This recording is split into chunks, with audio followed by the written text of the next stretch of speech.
The NewsChannel 5 Network and Out and About newspaper. This is Out and About Today.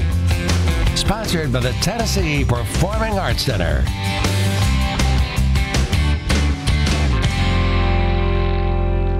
Welcome to Out and About Today and good evening. I'm Brent Meredith. We've got another big lineup for you tonight.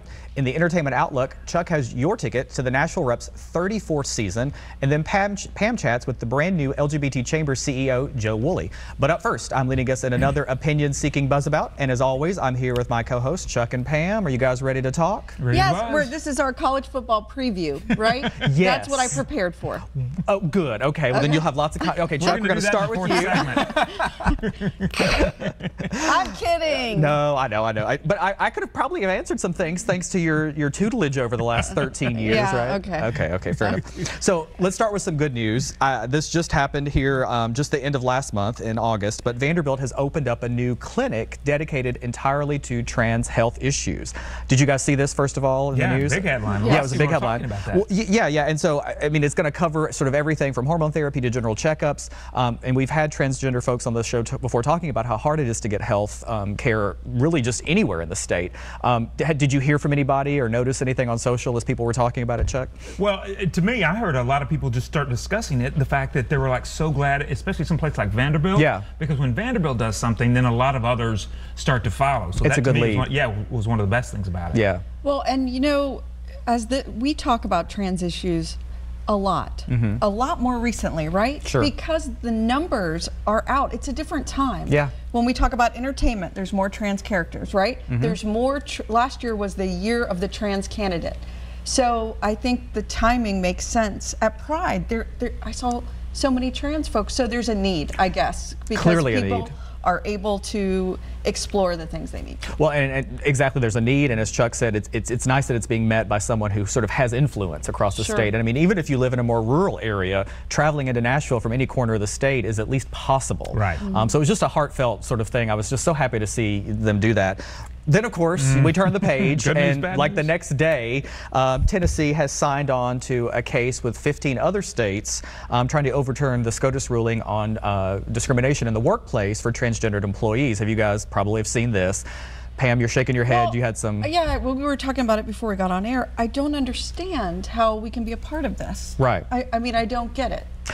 I'm not really sure I get it either. I mean, I get it. I understand where sort of the conservative party's coming from, but really when you talk about not being able to be fired based on your gender, what does it matter which one you are, or if you switched? I mean, Chuck, do you have the most unfortunate thing for me in this is, again, they've made it political. Exactly. They're playing to their constituents, to their base, and so they're like saying, because those are other conservative states that they've partnered with. Sure. So once again, it's political over health. Right. And you know, and well-being. I loved what our own Chris Sanders said. Oh, yeah. Though he said we need a transgender attorney on that staff, so they can gain a better understanding for what transgender needs are. So yeah, so let's do that. Well, which of course, you know, would be the most sort of logical thing to do is figure that out. But again, going back to the political part, what else are we coming up on here shortly? You know, the midterms, of course. So we've got to whip up some hysteria over yet another scapegoat. But at least we have some level of, I hate to use the word balance, but a positive and a negative happening in the same week. Right. It's better than all negative.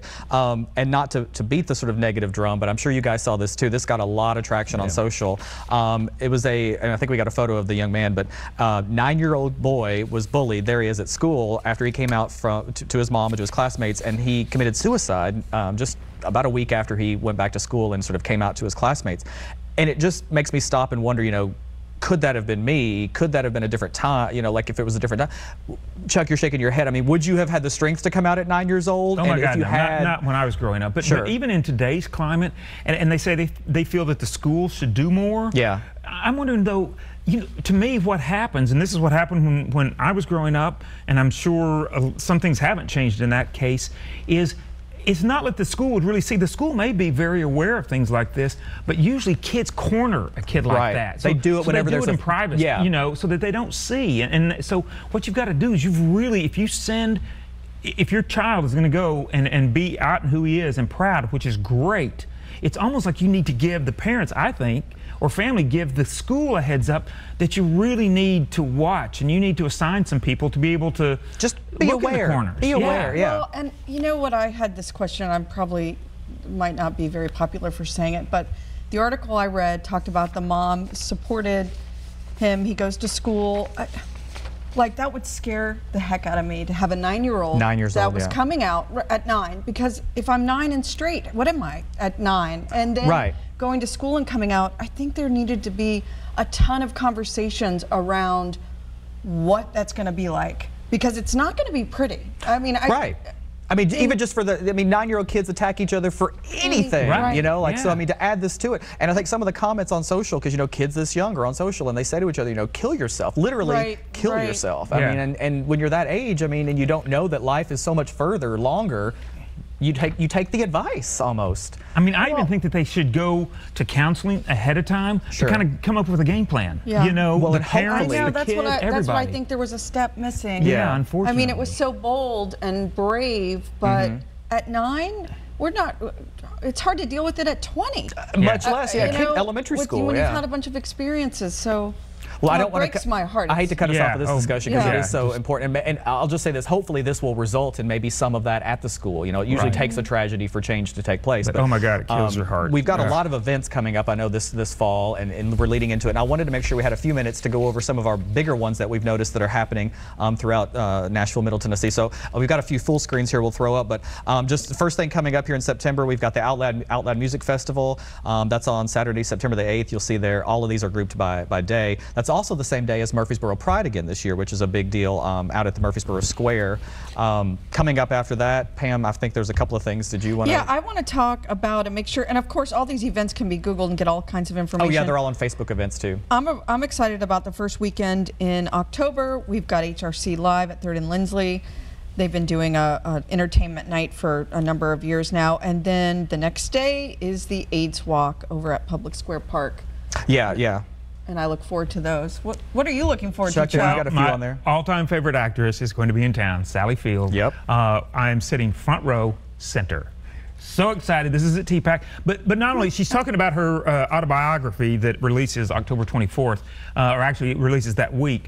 But her son, her youngest son, is gay, and she is a huge gay rights advocate.